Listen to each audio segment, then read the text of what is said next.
Televisa presenta.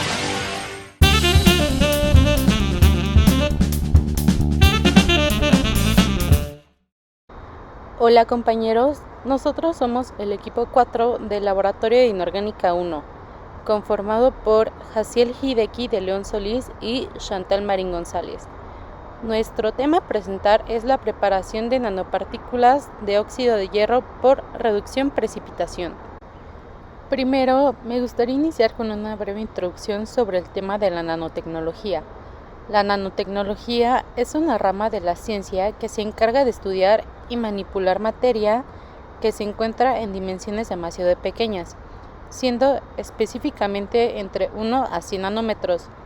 Esta rama de la ciencia ayuda a los científicos a manipular a escalas moleculares y celulares, con un fin de hacer una mejora en los productos que las personas suelen usar en su vida cotidiana, al igual que conseguir nuevos avances científicos.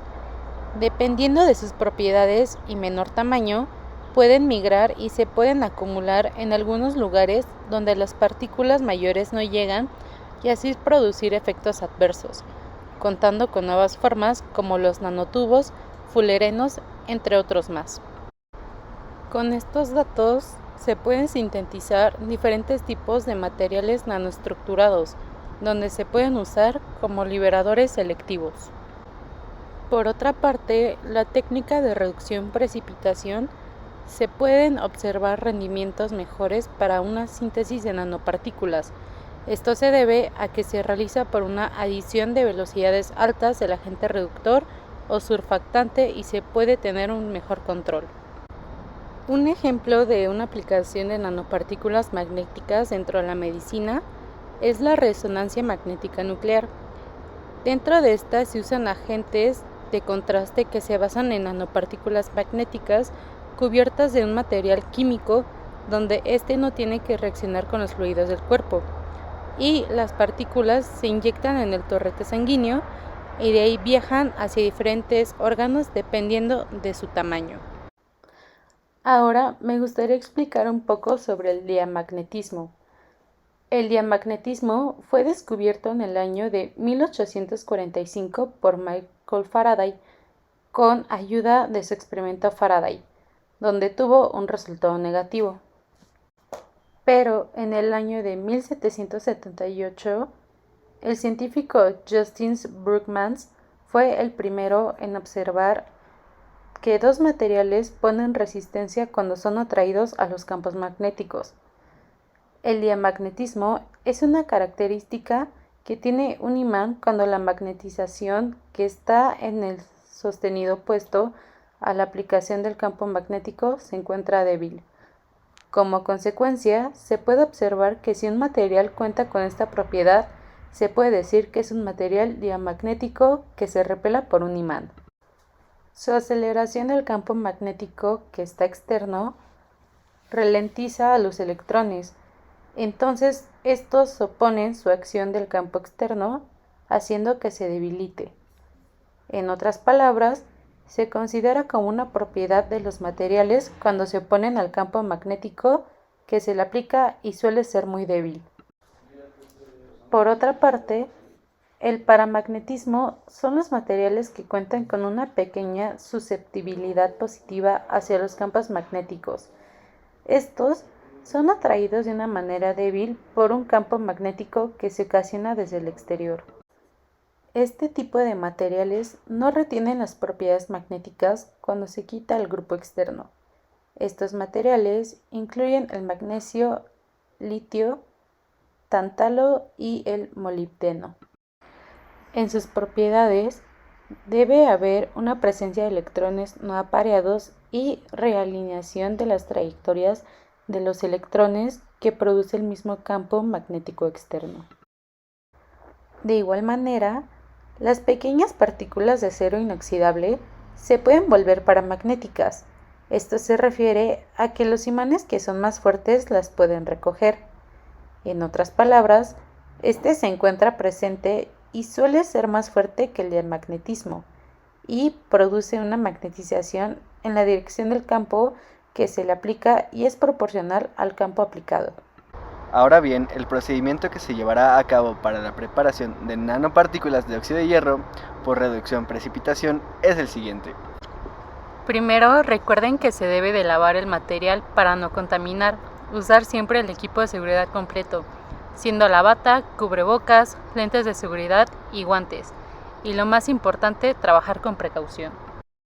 El primer paso del procedimiento es mezclar 5 mililitros de hidróxido de amonio y 67 mililitros de agua adicionizada. Esto se mantendrá en agitación constante en la parrilla durante todo el experimento. Y se tapa, esta será nuestra mezcla 1.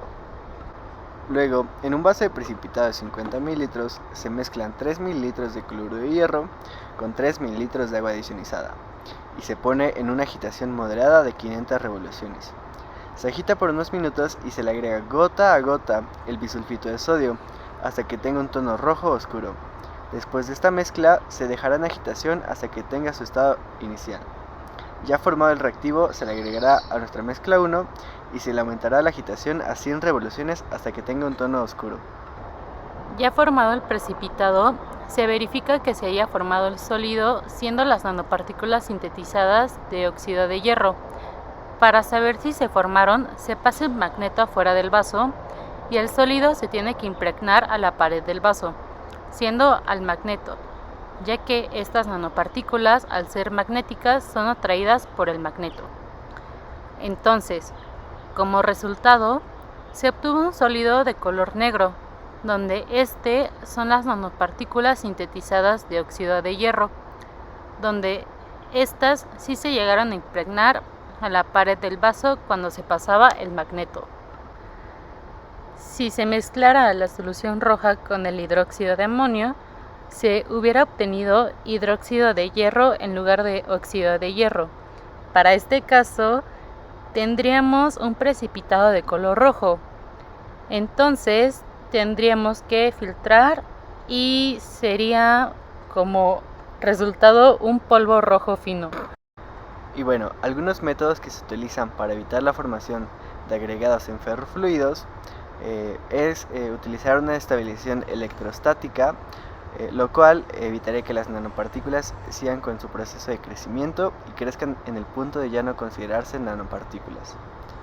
Durante esta práctica de preparación de nanopartículas de óxido de hierro por reducción-precipitación, se explicó de manera teórica qué es la nanotecnología, qué son las nanopartículas, igual que sus propiedades de los nanomateriales y de las mismas nanopartículas, dejando de manera clara que la síntesis de nanopartículas y de nanomateriales puede resultar ser un poco compleja dependiendo del método que se utilice.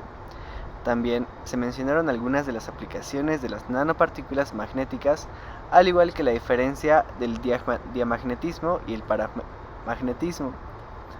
Pasando a la parte experimental, sí se pudo realizar la preparación de las nanopartículas de óxido de hierro por reducción y precipitación, mediante una técnica bottom-up, donde primero se realizó la mezcla 1 con el hidróxido de amonio y el agua adicionizada y se agitó. Posteriormente se realizó la mezcla 2, para esta se usó el precursor metálico que tenía un tono naranja junto con el agua adicionizada y se agitó nuevamente para que se obtuviera un tono rojo oscuro. Se siguió manteniendo en agitación hasta que regresó a su estado original, luego se aumentó la agitación y regresó a un tono oscuro. Finalmente se observó que con ayuda de un magneto que se pasó por afuera del vaso, este precipitado de tono oscuro, que son las nanopartículas sintetizadas de óxido de hierro, se impregnaban en la pared del vaso a la altura donde se encontraba el magneto. Esto se debe a que los sitios de activación mediante la agitación, por lo cual sí se logró el objetivo de la práctica.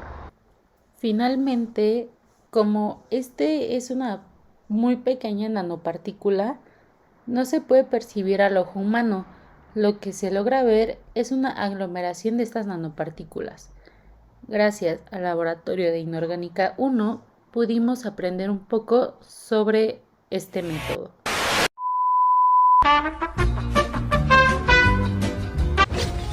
Tal vez no sepa lo que hago, pero luzco genial haciéndolo.